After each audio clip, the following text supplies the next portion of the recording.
Olá, meu nome é Stefano e esse é o Organismo Humano. Nesse trabalho, vamos abordar alguns pontos sobre os fatores do organismo humano e da ergonomia. Principais funções do organismo humano. Nosso corpo é um universo de complexidade. Ele possui vários sistemas que são vitais para que haja uma vida saudável. Cuidar do corpo é uma tarefa trabalhosa, mas isso nos dá a chance de usufruir de muitas coisas. Podemos considerá-lo como nossa principal ferramenta de trabalho.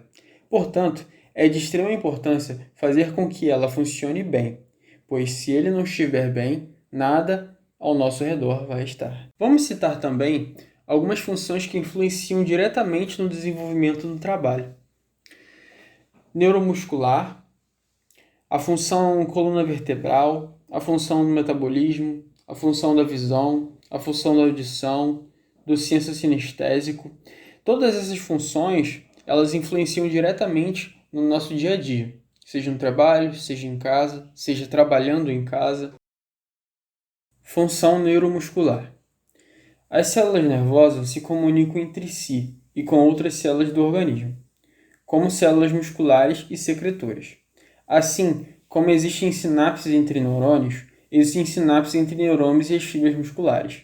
Essas junções são chamadas de sinapses neuromusculares e têm a finalidade de transmitir impulsos nervosos ao músculo.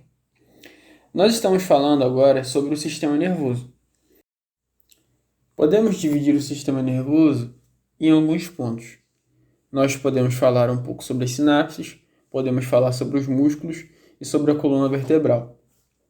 O sistema nervoso ele está atrelado a esses três pontos, porque as sinapses são responsáveis por transmitir todos os impulsos cerebrais que fazem com que tomemos nossas ações diárias, seja lá qual for. Então, nós temos como atrelar essas situações da seguinte forma: os músculos eles estão altamente ligados a todo comando vindo do cérebro através desses impulsos nervosos elétricos. Desenvolvimento. A estimulação repetida e prolongada durante vários dias pode levar a uma alteração física na sinapse, de modo que ela passe a ser estimulada com mais facilidade.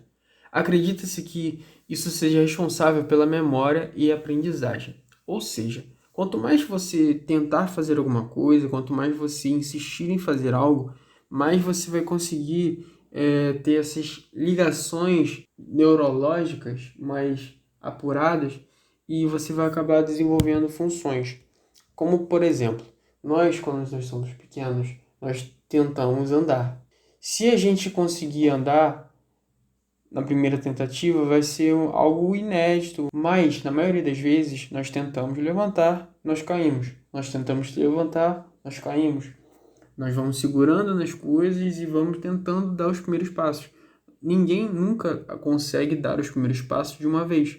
Ou seja, a estimulação repetida e prolongada durante vários dias pode levar a uma alteração física na sinapse. A repetição, ela traz o aprendizado. O exercício traz o aprendizado. E acredita-se que isso seja responsável pela memória e pela aprendizagem. Todos os músculos do nosso corpo, ele é, de alguma forma, lesionado. Ah, por que lesionado? Quando nós levantamos, caminhamos, subimos escadas, nós estamos esforçando o nosso músculo, o nosso corpo a fazer uma determinada atividade. Independente do tipo de atividade que seja, ela vai acabar acarretando no desgaste do nosso músculo. Porém, as atividades físicas que nós procuramos fazer, ou pelo menos deveríamos fazer regularmente, essas atividades elas acabam lesionando, fazendo microlesões nos nossos músculos. Essas microlesões, assim que o nosso corpo ele adormece para a gente repousar e depois acordar no dia seguinte, as células do nosso corpo elas vão tentando se regenerar. Ou seja, nós microlesionamos o nosso músculo. A partir disso, o nosso corpo entende que ele pensa assim: nossa, eu tenho que fortalecer aquela região, porque essa região ela foi lesionada, ou seja, eu preciso estar lá, criar tecido muscular para que num próximo evento eu não venho me lesionar mais. E é por isso que as pessoas começam a ficar, tecnicamente, mais musculosas ou começam a ganhar peso ou peso no sentido muscular, né? Começa a ficar mais forte. Por quê? Porque é uma defesa do nosso corpo, de certa forma, para o desgaste que houve com o exercício. Ou seja, a contração muscular ocorre quando os sarcômeros se contraem no sentido longitudinal das fibras, reduzindo seus comprimentos, estimulando por correntes elétricas de 80 a 90 milivolts. Agora nós vamos falar um pouco da nossa coluna. A coluna é uma das partes principais do nosso corpo. Sem ela, nós não temos sustentação. Uma boa nutrição da coluna, um bom cuidado com a coluna, traz benefícios para a nossa vida inteira. Nós vamos falar um pouco agora sobre como é a construção da vértebra. Os discos cartilaginosos da coluna não possuem vasos sanguíneos. Assim sendo, dependem de um processo de difusão dos tecidos vizinhos para receber substâncias nutritivas. O sangue ele é responsável por todos os outros sistemas do nosso corpo por mandar oxigênio, por mandar proteínas, por mandar nutrientes, mas na coluna é diferente. Na coluna nós temos um sistema como se fosse uma esponja. Ela é semelhante a uma esponja molhada, que é comprimida e diminui de volume, perdendo água.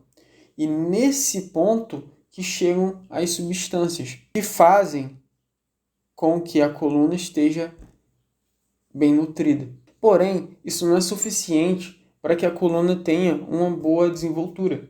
Ou seja, nós precisamos cuidar da nossa postura. Existe um problema mundialmente conhecido que é a escoliose. A maioria dos problemas de coluna é um dos mais normais. Falando um pouco sobre o metabolismo, nós precisamos organizar alguns conceitos. O nosso corpo ele precisa de alimento.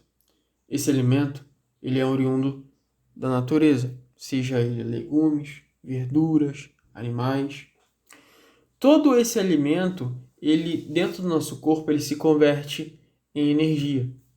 Dessa forma, nós temos que os alimentos sofrem diversas transformações químicas, e uma parte é usada para a construção de tecidos e outra como combustível.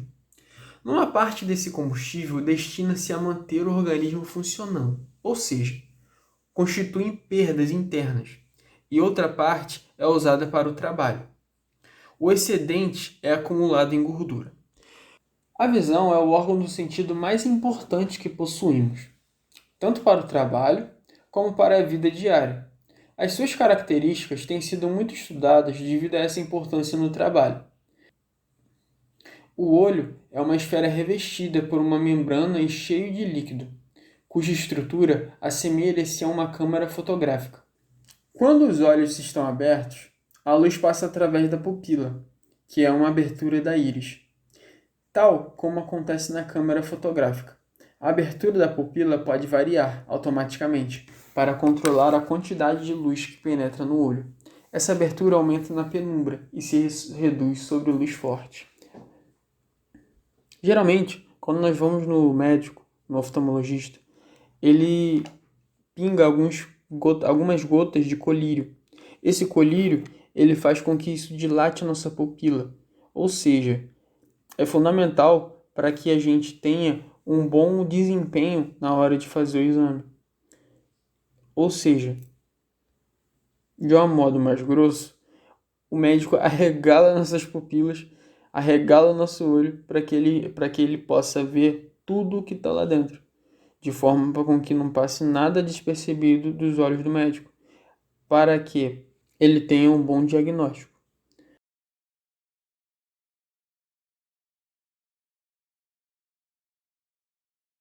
A audição. A função do ouvido é captar e converter as ondas de pressão do ar em sinais elétricos, que são transmitidas ao cérebro para produzir as sensações sonoras. Se os olhos se assemelham a uma câmera fotográfica, o ouvido assemelha-se a um microfone. Dessa forma, nós estamos vendo agora um vídeo que ele todos os otorrinolaringologistas, eles sempre falam, nunca se deve usar cotonete para limpar os ouvidos. Ele, além de ajudar a acumular mais cera de ouvido dentro do ouvido, ele pode ser prejudicial demais na saúde do nosso ouvido, porque o cotonete ele pode acabar perfurando, com o exemplo do vídeo, o nosso tímpano. E isso acarreta com problemas seríssimos, e o principal deles é a surdez, parcial ou total. Além da visão e da audição, o organismo humano possui mais 12 sentidos, como olfato, paladar, senso sinestésico, tato, dor e outros. Entretanto, apresentam pouco interesse para a ergonomia. O olfato e o paladar são usados em diversas atividades e podem ser importantes para algumas profissões, como a de cozinheiro e provadores de perfumes, e alimentos, vinhos e café. Em ambiente de trabalho, podem funcionar como alerta, indicando vazamentos de gases ou início de um incêndio. Do ponto de vista fisiológico, o olfato e o paladar estão relacionados entre si. O sabor de um alimento resulta, por exemplo, da combinação do seu cheiro e do paladar. Os sensores, tanto do olfato como do paladar, são quimiorreceptores. Eles são estimulados por moléculas em solução no muco nasal ou na saliva da boca. Falando agora do senso sinestésico, esse sentido fornece informações sobre movimentos de parte do corpo, sem necessidade de acompanhamento visual. Permite também perceber forças e tensões internas e externas exercidas pelos músculos. As células receptoras estão situadas nos músculos, tendões e articulações. Quando há uma contração muscular, essas células transmitem informações ao sistema nervoso central sobre os movimentos e as pressões que estão ocorrendo, permitindo a percepção dos movimentos. Esse jogo que nós vamos mostrar agora, ele é o complemento da nossa aula. Simplesmente é um quebra-cabeça ergonômico. À medida que forem respondendo as perguntas, todas as peças do quebra-cabeça elas vão se desfazendo, mostrando a imagem que se esconde por trás. Ao final desse exercício, nós temos mais algumas perguntas que podem ser muito interessantes para a conclusão da matéria. Então é isso. Agradeço pela atenção e até logo.